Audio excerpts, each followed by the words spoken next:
Hello, everyone, and welcome to my fabulous program called Offbeat with me, Sandy Rich. So, why do I call it fabulous? I call it fabulous because the people I interview on this program called Offbeat are absolutely phenomenal. They come from all walks of life, all nationalities, all age groups, and when you listen to their stories, when you listen to their journeys and you become part of that, you realize how amazing they are. And they're mostly offbeat. They don't follow the regular career path, they don't follow the regular education path. They're just doing things by themselves for themselves. And many times, as you know, we are not always in control of our lives, correct? So, does that mean that we can't take control? Does that mean that if we are going through certain circumstances which are not of our making, we are victims? Or are we going to say, well, okay, I went through that. It could become a learning experience from there. It could also make me more resilient. It would make me work harder. It would make me perhaps hungry to get something more in life. So, my guest today is an individual that I've known for the last 27 years. And when I met him, he was at the top of his game. Of course, he would go much higher, and none of us actually knew that. But I was like, whoa, I wish I could be like him. My God, look at him. He's doing so much. He's all over the place. How does he do it? How does he get the confidence of the people to commit to financial planning, to do insurance policies? Somebody that I look up to even today. And I found that in that individual, what was really wonderful was he was very humble, very, very humble. And he's humble even today. So without further ado, I'm going to bring on my fabulous guest today. And he's going to give you a short introduction of himself and what he's doing today. Welcome, my dear, and thank you very much for making the time to be on my show, Offbeat with Sandy. We would like very much for you to tell us your name, of course, and where you are today. I'm very pleased and honored to be on Offbeat with you, Sandy. My name is Sadik Dhirani. I am currently a financial advisor. I've been in the business for the last 33 years. I am about to complete my 19th top of the table MDRT, which basically means MDRT top of the table, which is the top 1% of the insurance advisors, financial planners around the world. Uh, uh, I'm very happy what I do. I love what I do. And for me, it's not a job, it's just passion. Fabulous. That's a wonderful thing to say, passion, because that I think is what drives you forward, even if there's some setbacks. But I also know that everything wasn't as rosy for you and you were not always top of the table. But before we go there, when you say MDRT top of the table, for those of us who don't know what MDRT is, could you explain what is MDRT, number one? And number two, what is the qualification to make it to top of the table? MDRT stands for Million Dollar Round Table. Million Dollar Round Table is an organization that was formed in 1907, and it's for the individuals who are measured by their production in the business. You have the MDRT qualifier, you have the court of the table qualifier, and you have the top of the table qualifier. Basically, to be in the top of the table member, you need to earn a commission of $600,000 annually for that year, and that's completely new business. So it starts from $100,000 being an MDRT member to top of the table, which is six times of MDRT. And to be part of this elite organization, you need to be a member. I'm honored and pleased to say that I'm a lifetime member, which basically, the moment you finish 10 years of consecutive qualification or 10 years of qualification, you become a life member. I am honestly very honored to be part of this elite group.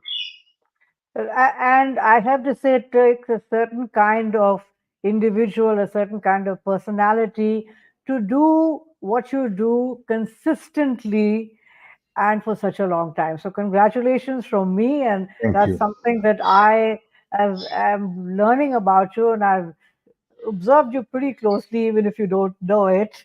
And there are Thank many, you. many things that I have found very interesting.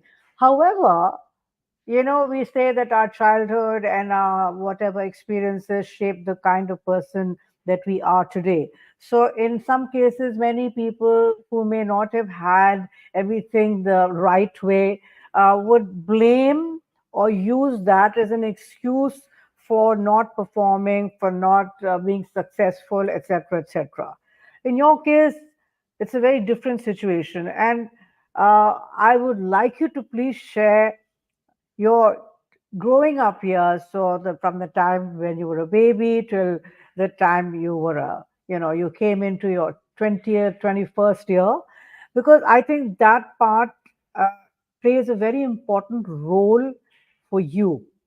So I'll leave it up to you to share as much as you want. Thank you.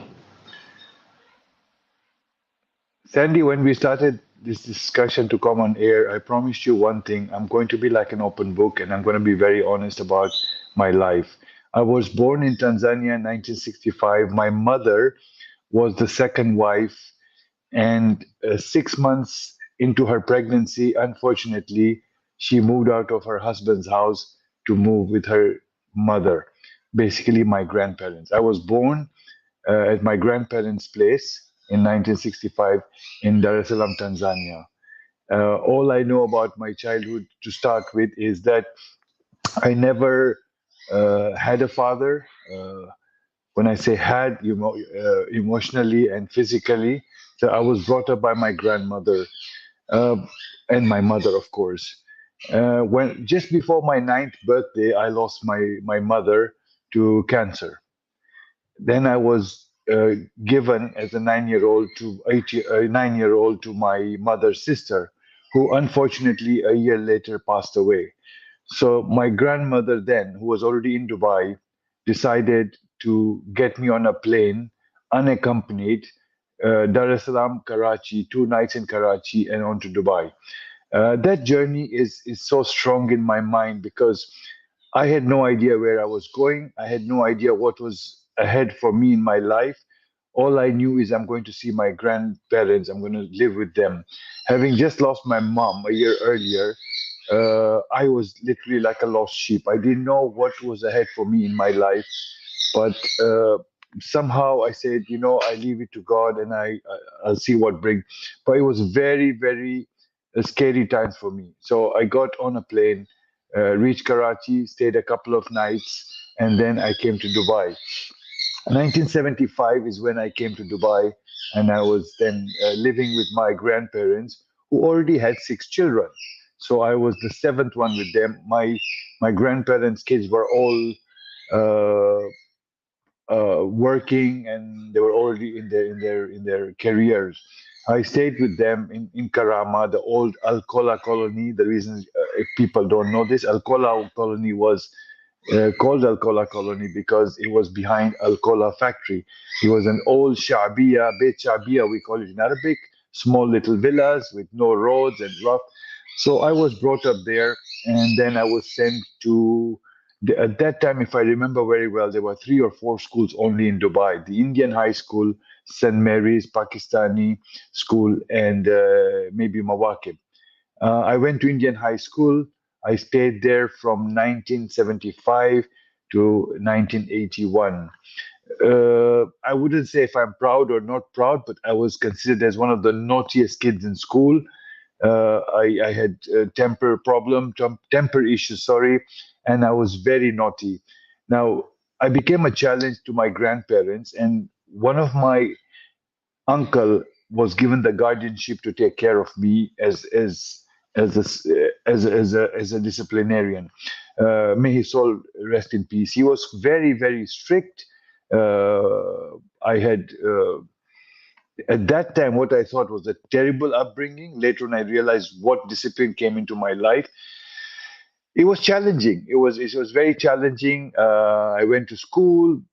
I was naughty in school. I had a very bad reputation in school. The teachers all knew who I was, not because of academically I was number one, but because of what I did in school. Then they decided at the age of 16 that we need to get this boy into a more stricter place. Then I was sent to Pune into a boarding school. I spent 2 years in the boarding school where I was supposed to study, and I left Dubai having finished seventh grade. I went to Pune. I was in eighth grade. Then the following year, I was still in eighth grade, and then this was a very it was a Seventh Day Adventist kind of dormitory. Uh, I have such wonderful memories of those 2 years there. Though it was a boarding, very strict school, but the memories I have over there is I met some of the greatest people, greatest influence in my life. I still remember there was a gentleman who was 2 years older than me in a higher grade. I used to have anger management. I used to always fight and always wanted to be right. I still do sometimes. Uh, he told me one thing. He said, "You never become sorry by saying, you never become small by saying I'm sorry." Uh, huge change in my life that did, and among other things is that the boarding school sort of put discipline into my life. It was a military style. You would not get breakfast or dinner if you didn't go to church. So I used to go to church in the morning, and then I went on. So it was a good discipline that came into my life, and from there there's a lot more to share. Okay, so that's the interesting part. That's why I thought I'd give you, interrupt you a bit, because I think the next phase of your life was challenging to you in many ways. And I want you to share that with us, what you felt, what you went through, and how did you manage that time? So while I was in boarding school, again, it was very challenging because again, I was having the dorm control, the dormitory, the dean, the whole 2 years experience was very challenging for me. But at the same time, I was very rebellious. I just was always getting into trouble because whenever I was told to do something, I would do exactly the opposite, and I would rebel to everything that was told to me. Everything that was said to me, I would act opposite of that.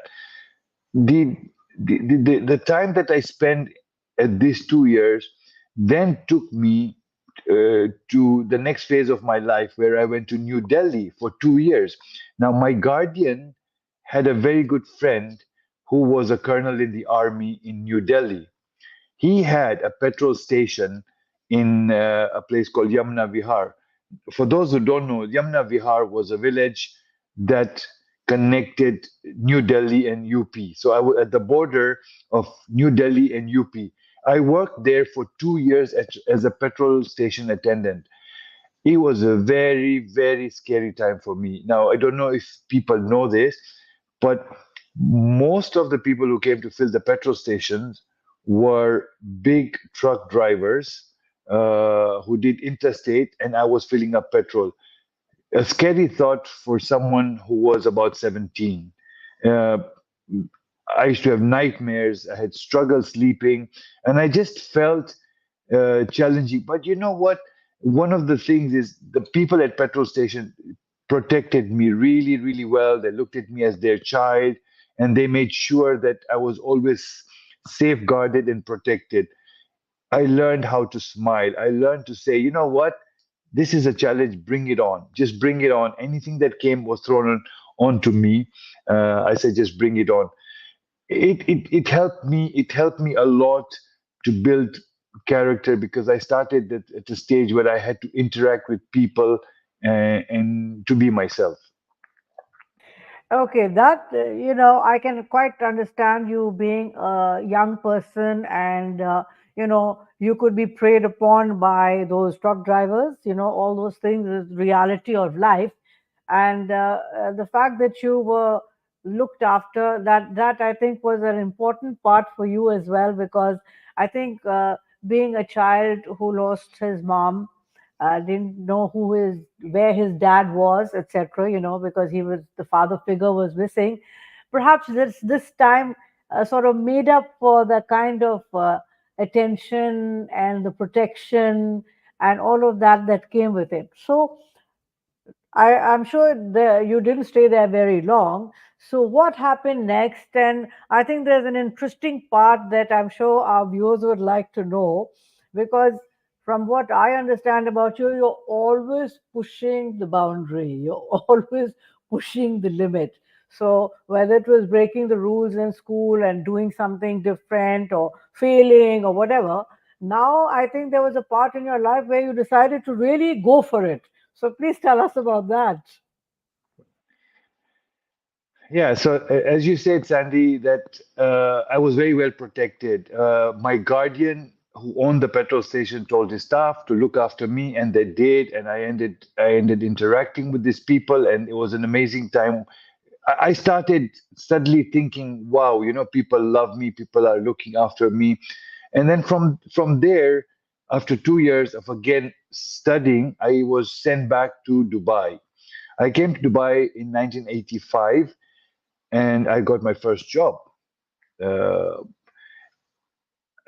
it was very, very interesting because before I got the first job, while I was on visit visa, when everybody was sleeping at home, I stole the car from the house and I went for a drive with no license, and my visit visa had expired.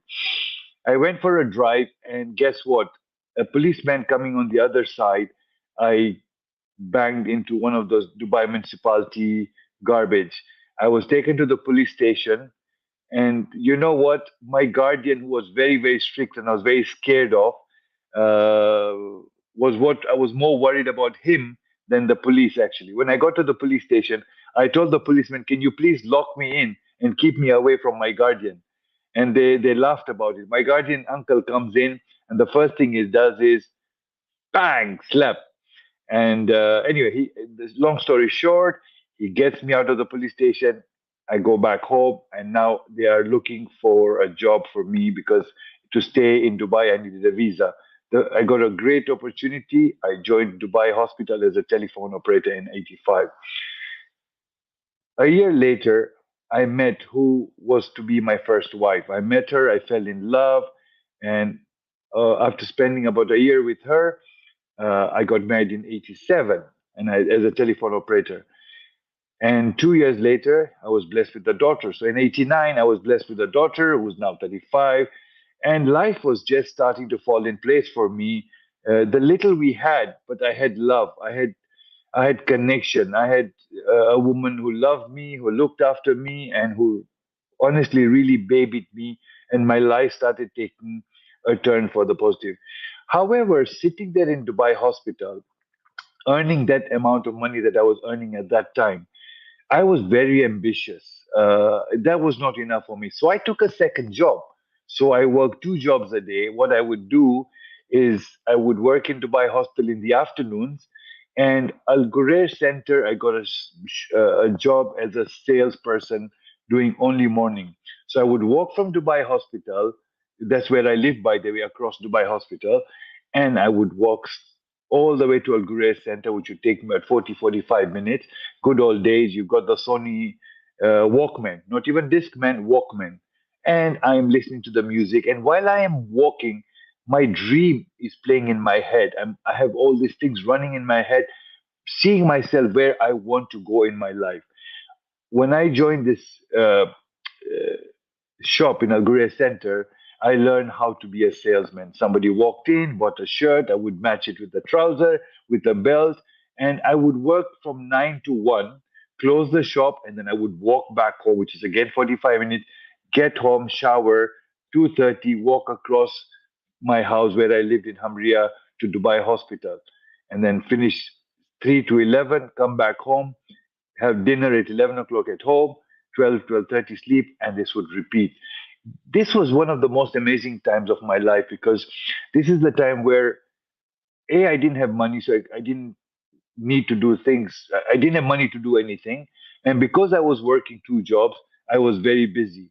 I was starting to save money, but this was not enough for me. For me, I wanted more. I just wanted more, and I thought to myself, I said, I don't want to work two jobs all my life, and I need to do something else.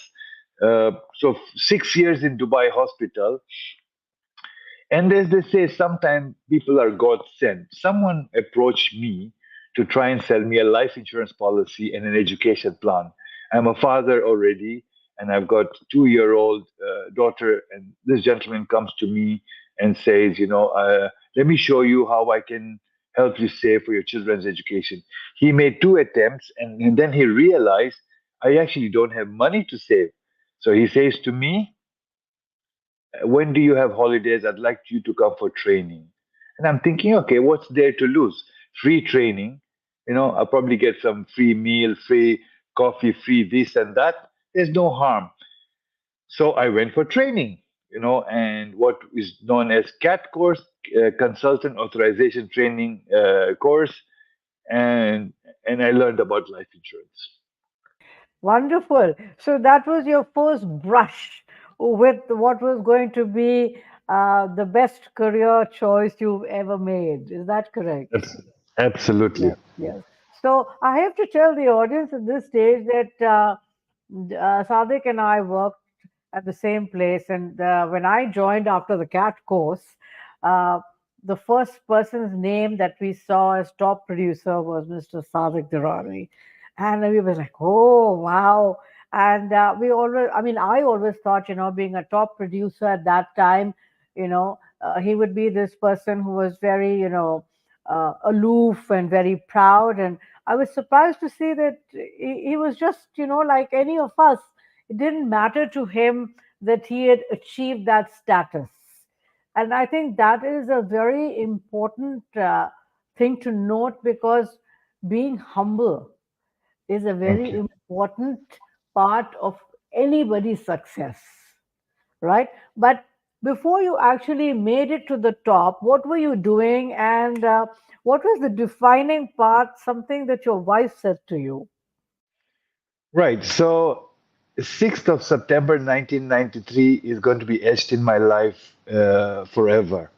So, we were invited for Eagle Star International quarterly sales meeting in Jebel Ali Hotel, which at that time was one of the top hotels.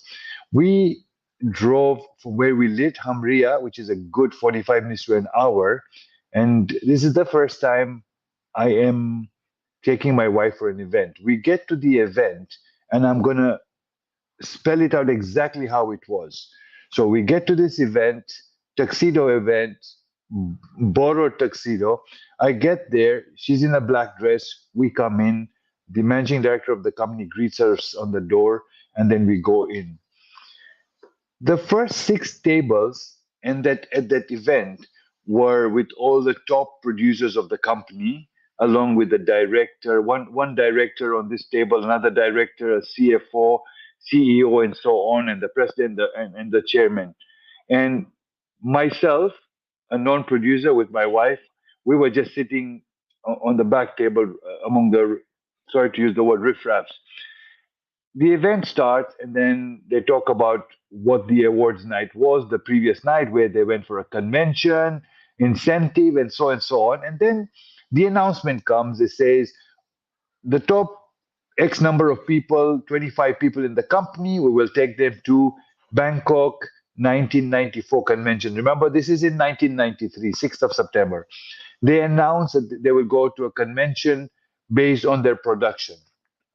So my wife looks at me and says, Sadik, I've never been to your event, and I will never come to your event if these things are going to happen. Number one, if I don't get to sit in the first six tables because I want to be proud of my husband. This was the key word. She asked me for the first time ever what she wanted, and she said the key word, I want to be proud of my husband. The second thing she said, I want to go to Bangkok for this convention. I want you to qualify. So I looked at her and said, are you kidding me? I said, do you know how much business I need to do? From the 1st of January to 6th of September, whatever I've done, I've got to do twice of that in 4 months. She says, that's up to you. I'm here. I'll support you in any which way, but I want you to take me. When I drove back home, this thing just kept hitting my mind, and I said, you know what? I've been asked to do something that I've never been asked before by someone I love so much.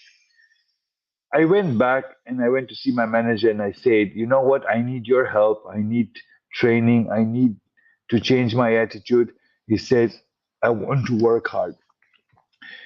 When I got back, what changed was me deciding that I want to work, me seeking for help, which I do till today. I went to seek for help. What I did is I went to kept talking with my peers, and I kept asking for help. I went all out. I went all out, and I'm pleased to say I qualified for my first convention ever.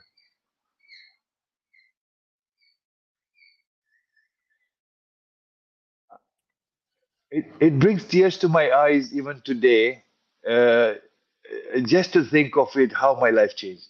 Sorry. I'm quite sure. And that was just the beginning. So was it like, okay, now I've taken my wife, on an all expense paid holiday, and that's it, she's happy, I'm happy. Now I can just, do whatever I need to do and not really bother about it. Is that what happened for you? So this experience was again a big moment in my life. Now, just to understand what this was a they used to call it the superstar convention. So when you qualify for this convention, you're considered as one of the superstar of Eagle Star Middle East. We get to Bangkok, and the way they treat us, we are garland, we have gifts every day, everything is paid for, all the uh, excursions, places to go, and so on and so on. When I came back, it was the taste of success that hit me. I realized if I worked hard, this is what I'm gonna get. It wasn't about the money anymore. It was the feeling of being recognized, the feeling of being success. Yes, money did help. There's no two ways about it. Money did help. Money is a big element. If I said it wasn't, I'm a liar. Money was big, but it wasn't the money that drove me. What drove me is to get there. When I came back, I made a statement, and some people laughed at me. I said, in 1994, which is this year, because the qualification was in 93, the actual event was 94 April. I came back and I said, this year I will be the top producer in the Middle East. And people laughed and they said, what do you think? This is football? This is serious business. You're not on a football ground where you think you can go and play football and win those trophies. That was an amazing statement told to me when I was told I can't do it. I just say to myself, you know what? Nobody's stopping me. I just went all out, and I again went back to my manager and I told him he is one person who believed me. And the other person, my wife, I told her I want to be top producer. And the first thing she said, I have no doubt you will do it because I know you are better than everybody else around. And that faith thrown onto me, I'm pleased to say I went all out. There was a number that the top producer had done the previous year, and I wanted to break that. By the October of 1994, I'd broken that record, and then I went to sleep the next 2 months because I felt I had achieved what I wanted to achieve for the year. Okay, so I think the message you're trying to send us is that you don't sleep on your laurels, you don't sit on your laurels, you get up and you get back to work like you did, as if you weren't top of the table, because that's the only way that you can be consistently top of the table. That's correct. I realized that I don't want to be known as a one-time top of the table, one-time top producer, one-time this, because it means nothing. I learned this very early on. You're as good as your last sale. And my last sale had to be today. My last sale had to be today every day. And I went all out working and I suddenly wanted to create history in Eagle Star. I just wanted to be the best of the best. I can still remember 26th of January 1995, where we had the awards night. And it was the first time in my life I had a standing ovation of uh, sorry, I'm just getting so emotional. Standing ovation. I had a standing ovation. 250 of my peers all stood up as I walked up the stage to collect the top producer of Middle East Award. It was something I will never, ever, ever forget. It was just something that was addictive. It was like a drug. It just felt amazing. And I say to myself, I want this every year. And I always looked back and said, what got me here is what I want to repeat, and I want to keep doing it. I always say to myself, sky is not the limit. I just say to myself, I need to work harder.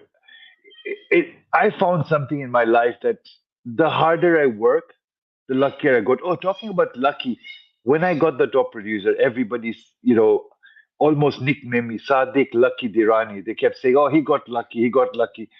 And to me was, well, let's see how many years I can get lucky.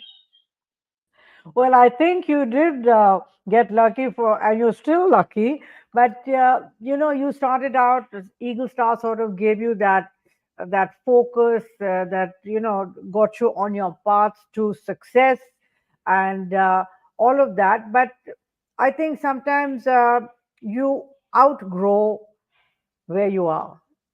And so you did make a decision to branch out on your own.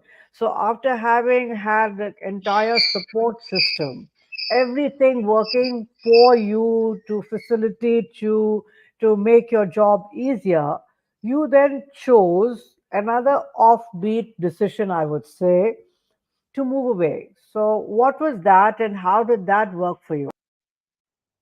So just going back to what you just said earlier, Sandy, about being lucky, I don't call it lucky, I call it blessed. I said there are people out there who I have touched their lives, have prayed for me, and I have blessed. I also will go back and say my late mom has always been praying for me, and that's where the some of the blessings come and lucky. Right, talking about branching out. So in 2006, I decided that, thank you very much. I got such a good support from Eagle Star all these years, 15 years into the business. I decided that, you know what, I want to be on my own and become an independent financial advisor. It was uh, it was some when I made this decision, I had butterflies in my stomach. I thought to myself, I am now going from all support, everybody looking after me. I have all this uh, umbrella on top of my head, somebody's blessing and somebody's support. I'm going to go now all out on my own. It was a decision I don't regret a single minute. At that time, the first 3 to 6 months, I was having butterflies in my stomach with fear. But you know what? When I was thrown into the lion's den, I felt I came out very strong. In fact, much stronger than I've ever been. I decided that, I want to be known as someone who made it time and time again. So it was an amazing journey. It's something that I'm pleased where I am today, and I just had to believe in myself. I had to understand that the harder I work, things will happen for me. It was a big change, scary but fantastic change. I'm quite sure it was because here you are today. But now I'm going to take you down a slightly different path from your earning money and getting all those accolades, and that is football. So, what is the role that football has played in your life? I always joke to my wife and I always say that my first love is football. And there are times it's not a joke, it is my first love. Football has been a big impact in my life. Ever since I was in Tanzania, where I was born, I played on the streets. Then I came to Dubai. In 1985, I joined what was then called the United Arab Emirates Expatriate Football League, where we had a league which played all over UAE among the expatriates. And I was fortunate enough to play for the best team. I was fortunate enough to be one of their top strikers. I was fortunate enough to win many awards, not just as a team but as an individual. Because for me, I trained harder than anybody in the team because I wanted to win. Winning my mentality was always if you're not playing to win, why play at all? And I know people will say, oh, but Olympics and taking part, it's great to take part, but I didn't want to take part. I wanted to win. So I worked hard for this winning. Football has been a big impact, and this winning mentality, I brought it to the business. The same way I worked very hard in my training for football, I brought the same mentality uh, into my work. So, like I seeked help in training from a coach in football, I always had a coach and mentor in the business, and I still do. I still have mentor, and I still seek help. So, football has played a huge part. The winning mentality. I always say this: sports builds character because you learn how to win and you learn how to lose. Very true, extremely true. And when you do lose sometimes, it's the sportsman spirit that takes you forward. And yes, we're human beings and we are disappointed, but then that training takes you to, to analyze what went wrong, what could I have done better, and then Correct. bring that into I your life. wanted to add, I wanted to add just quickly what you just said is when I lose, I go back and say, what did I do wrong that I can get it right? What did I not do in this game that I can do in the next game? What did I do that I could have done better? So it hurt, losing always hurts, but I went back and trained harder. Even now, Sandy, when we go for tournaments and my team members take it as, oh, fun, we are traveling to have fun and okay, winning. I I will disappear 15 minutes before the kickoff because I go and warm up on my own on the side and I stretch and do all that. I remember every time we get to the final, I pass by the trophy, I look at the trophy and I look at that medal and I tell guys, we've come very far. We want to get this with us home. And the guys say, they look at me and thinking, man, this guy is taking it too seriously. And to me, is every time I walk into the house with the medal in my hand, I have made myself, my family proud. Very, very true. And the other thing, I think that you are obviously practicing in your life as you go forward is that just like a game of football, life is a game, business is a game, and in that, strategy is very important. Correct. So when you're playing the game of football, it's not just you're just running aimlessly, kicking a ball, or pushing somebody so you can get ahead. There's always a strategy. So I want you to talk a little bit about how football and that strategy has helped you in your sales. Yeah, as you said, Sandy, that strategy plays a big part. I am very I have a purpose in life and I have my why and I have the reason why I'm doing this. As I said earlier, I'm at a stage in my life where I'm having fun. I'm passionate about what I do. I'm having fun. Having said that, there are three things that I'm very determined with, that I focus. I'm very determined, I'm very dedicated, and the most important is I'm very driven. I've always said this that it's good to be motivated, but motivation wears off. But when you are driven, the motivation comes back. So the drive is what that takes me very far, time and time again. Discipline, I think it's the top. No matter where I am, what I do, I know discipline is what has got me to where I am today. I make sure I prepare myself, my clothes, my meetings the day before.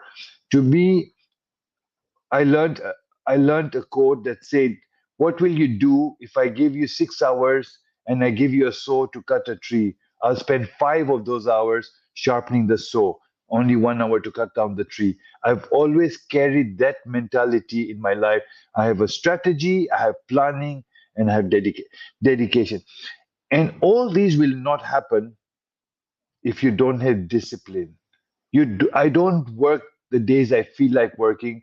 I work the way I want to work, and everything is falls in place because I'm very disciplined. And to me, discipline is amazing. The drive is there. 33 years into the business, I feel as young as a child who joined the business now. And if I look back at my career, I wish I'd started earlier. Okay, so now, Sadik, you also train kids, right, to play football. So, Correct. what's the age difference between the kids whom you're training, and there you are, this sort of uncle kind of figure, and you still want to compete? You don't have that much energy, a lot of different things not working for you, but there you are on the field with them. So, how do they perceive that, and how do other people perceive that? And we talked about a little bit about medals.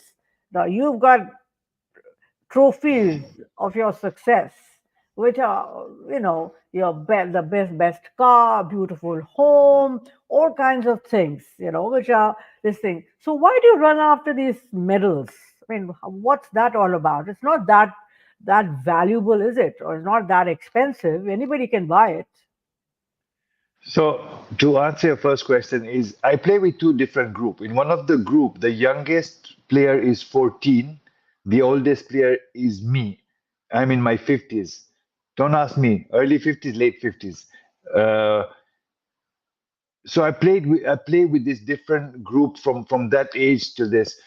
And coming back to the medal, as you rightly say, the medal, it's not the value or the cost of the medal. It's not what you get, it's what you become. You become a champion, and that is the most important. It's not ever what is the cost. The medal probably costs 50 dirhams, or maybe even less, or maybe more. But when I go into the pitch, I want to come out with that medal around my neck, trophy in my hand, because to me, it is about becoming a champion. It's not what you get, it's what you become. And saying that I'm a champion has a lot more value than anything money can buy. I couldn't agree with you more, especially nowadays when everybody judges us on how successful we are only with the amount of money and material possessions that we have. Yes, so it's wonderful to hear you, bring us back to terra firma and say, money can come and go, but what are your values? What have you achieved? What can you feel proud about? And those are the very things that take you forward. They push you to do what else is possible. So I agree with 100% with you that age is just a number. Thank you. It's your attitude that determines your altitude, as we have all learnt in sales. So Yes. when I look at you, Sadik, I look at the first four letters of the alphabet. A for attitude, B for belief, C for courage, and D for determination. I think that's what defines you. Thank you very much. Thank you very much. So, on that happy note, Sadik, we'll come to the end of our wonderful, inspirational interview. Thank you so much for making the time. And I don't know what you're planning to do with the rest of the day, but I'm sure it will be phenomenal. Take care Thank you. and God bless from us. Thank you for having me over. It's been amazing experience. Thank you. So there you have it, a truly inspirational individual, an individual that I call my friend and somebody that I have learned a lot of things from. So he made many points, but what I liked is the letter D. He talked about determination, he talked about dedication, he talked about being driven, and most important, discipline. Now, think about this. This was a kid who hated discipline, who went out of his way to do anything that was not disciplined.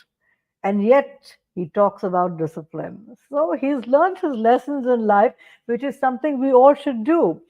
So the other thing I've learned, and I think is an important message that he gave, is preparation. You must prepare for whatever you're doing. Preparation cannot be overstressed. Preparation is important, but don't look upon this as something that is a chore, something, oh my God, I have to do it. If I don't do it, it won't work out well for us. No, that's not the attitude. You must be enthusiastic. So, enthusiasm is important, and very important is the energy. That is something that you need to have in whatever you decide to do. So, it's not what you get, is what he said, it's what you become. And if you remember, he didn't have much. Nobody was giving anything to him except all this discipline, and you're not this and you're not that. And I'm sure there's a lot more that he would not share with us in public, but you know where I'm going. But that did not deter him to become the true person he is. So, on that wonderful note, thank you very much for watching Offbeat with me, Sandy Rich. Till next time, when I bring you another amazing, inspiring individual. God bless. Bye for now.